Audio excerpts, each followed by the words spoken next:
When you're fighting a capitalist enemy on steroids, get new weapons. So, I'm about to go to North Korea. North Korea? I need your help.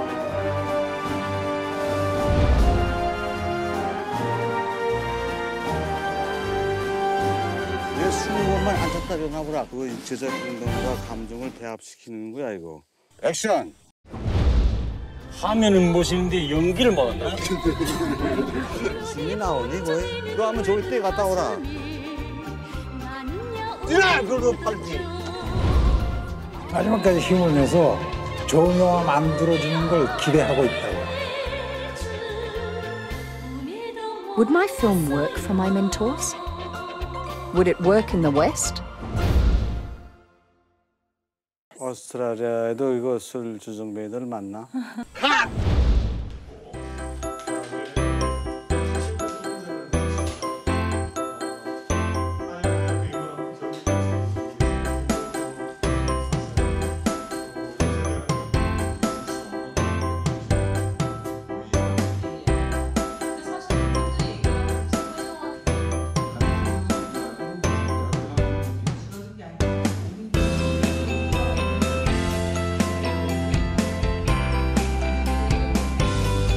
저를 포함해서 저희 연구진들은 영화가 단지 정치 이데올로기의 도구가 아니라 정치를 벗어나서 다른 다양한 이데올로기의 중증 결정화된 매체로 이해를 해야 된다.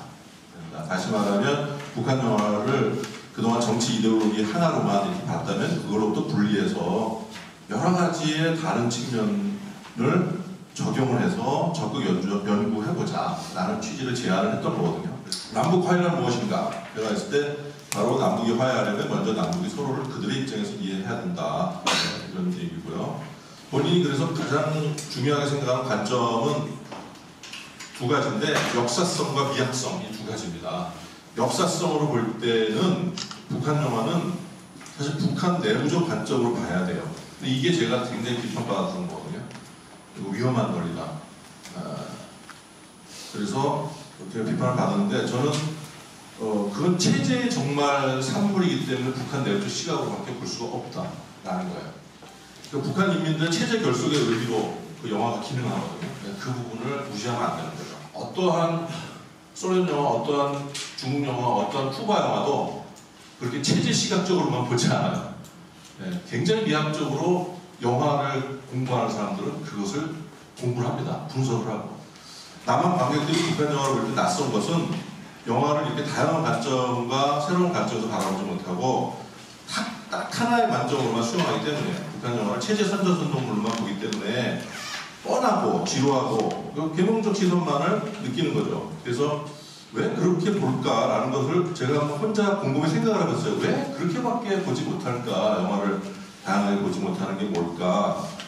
그거는 바로 이제 우리 남한 관객들이 갖고 있는 냉전적인 사고 때문에 그런 거죠. 오랫동안 학습받아왔던 냉전적 사고. 그래서 남북이 서로 대치하고 있고 주적이고 방공 교육을 너무 많이 받아왔고 그 시각으로밖에 볼 수 학습이 된 거예요. 우리도 헐리우드 미국 영화는 미국 헐리우드 그 이데올로기, 미국의 국책 이데올로기하고 아무 관계가 없는 그런 영화가 아니거든요.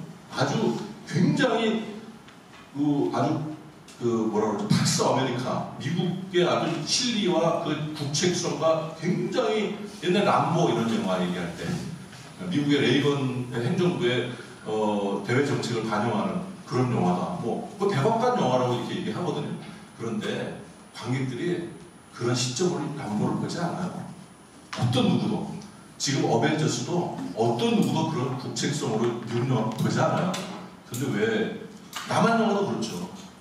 어떤 사람도 그렇게 국책적인 입장으로만 보지 않아요. 국책성이 있음에도 불구하고 영화는 그냥 오락적으로 보는 거죠.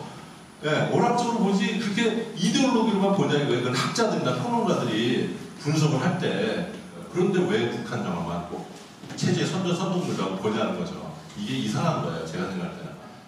북한 영화도 마찬가지예요. 굉장히 심한 영화도 있고 심하지 않은 영화도 있어요.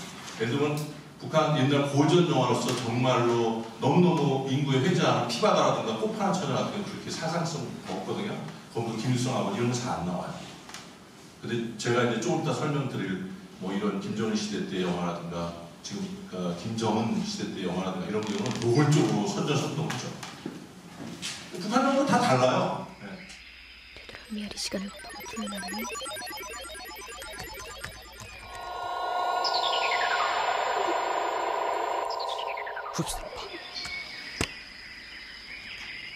거리는 255m. 뭐 조성호, 우린 남한 영화는 안 그런가요? 네, 남한 영화, 과거에 맞다 연평해전 굉장히 애국심 굉장히 드러나잖아요. 국제시장 굉장히 굉장히 뭐 아주 보수적인 영화라고까지 얘기하죠 평론가들.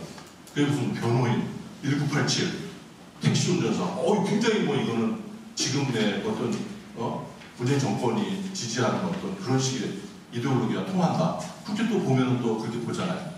북한 영화가 그래서 어떻게 변해왔는데 지금 현재 상태가 이제 어떻게 됐느냐 하는 거죠. 자, 북한의 그 공산주의 사회주의 체제가 대단히 낙후돼 있어요.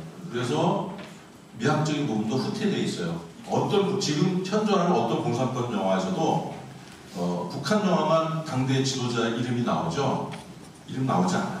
그래서 그런 점에서 낙후돼 있다라는 되게. 이 글의 그 분석 대상이 6편의 영화들의 공통점으로 김정은 우상화를 들고 있는데, 그러니까 김정은 우상화를 위한 전제로서 김일성, 김정일을 먼저 내세우고 그 다음에 이제 김정은을 우상화한다. 그리고 이것은 이제 북한 사회가 후진적인 그 사회주의를 갖고 있기 때문이고, 북한 사회가 발전하면 이런 거는 시간이 지나면서 저절로 없어질 것이다 이렇게 전망을 하고 계신데, 물론 이제 북한 사회가 개혁 개방이 되고 이러면 지금의 중국과 같이 되면 우상화의 부분은 없어질 수도 있지만, 저는 우상화하고는 별개로 북한에서 김일성, 김정일, 김정은으로 이어지는 이 가계가 갖고 있는 정통성의 의미는 여전히 유효하게 남아있을 수밖에 없다라고 생각이 들거든요. 이거는 매우 우상화하고는 약간 좀 차원이 다른 어떤 그런 얘기가 아닐까라는 생각이 들어서요.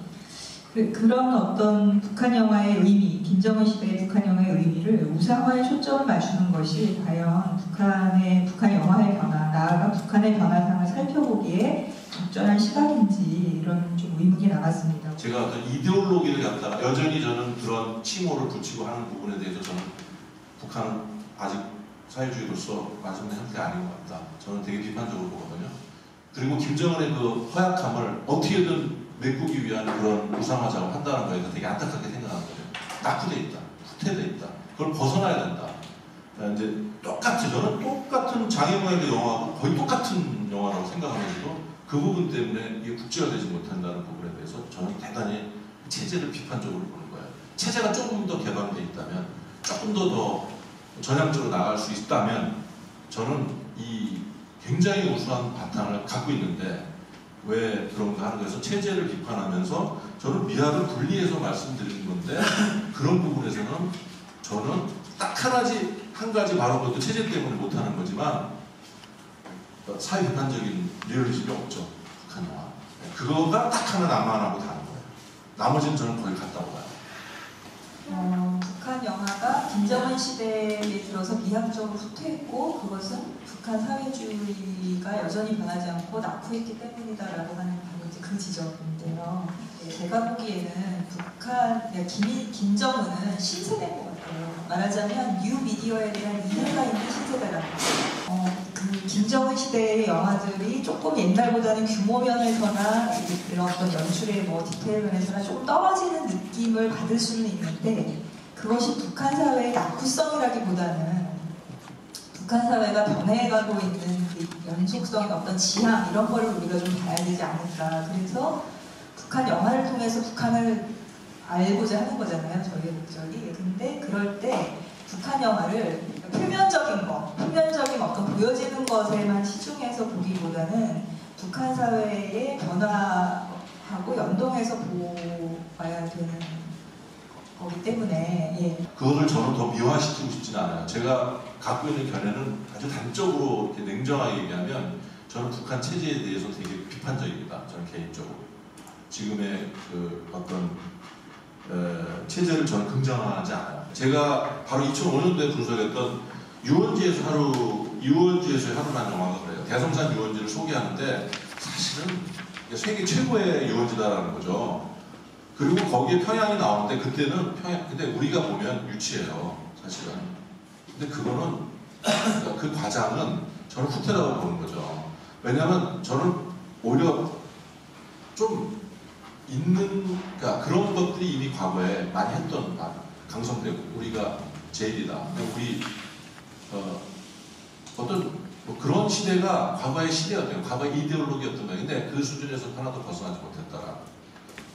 이런 세계화 정책의 변화에도 불구하고 본질적으로는 변하지 않는 북한의 이미지를 강조하는 것은 사실 미군이 비판 대상으로 하고 있는 과거의 반공주의적 시각에서 영화 분석과 결과적으로는 같은 결론에 도달하게 되는 효과를 가져오는 게 아닌가 하는 생각이 들고요. 그 소론에서는 북한 영화에 대해서 정치 이데올로기를 걸어내고 역사적 배경 정도로만 이해할 필요를 역설하셨지만 결론에서는 결국 유령 통치의 일환으로서의 영화라는 어떻게 보면 굉장히 이데올로기적인 그런 분석으로 그냥 귀결되고 마는 게 그런 이유가 아닌가. 그래서 이 화해와 평화의 시대로 나아가기 위해서 북한을 이해하고자 한다면 오히려 2000년 이후에 그 줄곧 강조되고 있는 실용주의 노선의 연장선상에서 김정은 시대의 북한을 설명하는 편이 북한 사회의 연속성과 단절성을 통합적으로 이해하는 방법이 되지 않을까 이런 생각을 해봤습니다.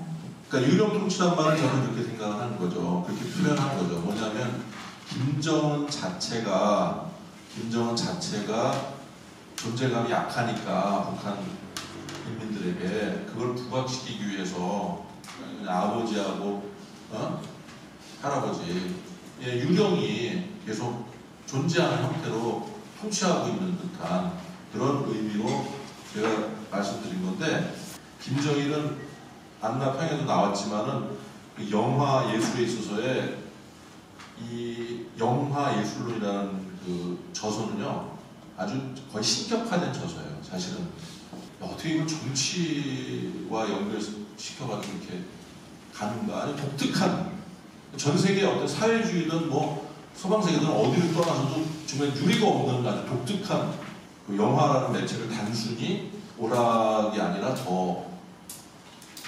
더한 매체로 생각하는 거죠. 정치 사회적으로 영향을 미칠 수 있는 정도까지를 그런 거 연구해 보면 가치가 있는 거였죠. 제 결론은. 김정은 시대의 청소년 주인공들은 애국심과 어떤 지도자에 대한 경외심을 기본 심성으로 하지만 그 북한의 미래를 짊어지고 나가야 하는 그 젊은 감각 이게 더 중요해진 게 아닌가. 특히 소년 탐구자들 같은 영화를 보면 구세대적인 암기에 집중하기보다는 어떤 발랄한 상상력 이런 게 더 필요하다 이렇게 역설하는 것은 좀 상당히 변화가 아닌가라는 생각을 좀 해봤습니다. 이거는 남한 입장에서 봤을 때도 미래 지식산업사회의 어떤 그런 문제 개발 학습 이런 학습 방식을 갖다가 그대로 소개하는 하나도 차이가 없어요.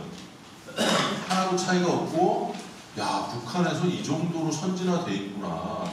그 산업을 미래 과학 기술 산업에 대한 민감함이 있구나. 김정은 입장에서 그런 것들을 굉장히 민감하게 봐. 그런 의미에서 이하나 쌤 말씀대로 김정은은 조금 그 전에 통치자들하고는 좀 다른 인식을 갖는 것 같아요. 평양이라는 것을 지워버리려는 의도로 만든 최고의 조작 수준을 보여준다. 이런 그 표현은 오히려 그 현대화되고 세계화된 평양의 모습을 강조하고 싶어서 의도적으로 그렇게 하는 게 아닌가. 그래서 북한이 변해가고 있는 어쩔 수 없는 현상이 노출된 것이 아니고 오히려 그 변화를 보여주기 위해서 영화를 만든 것이 아닌가. 우리는 이렇게 변하고 있다는 것이 영화의 목표의 일부가 아닌가라는 생각이 좀 들었습니다.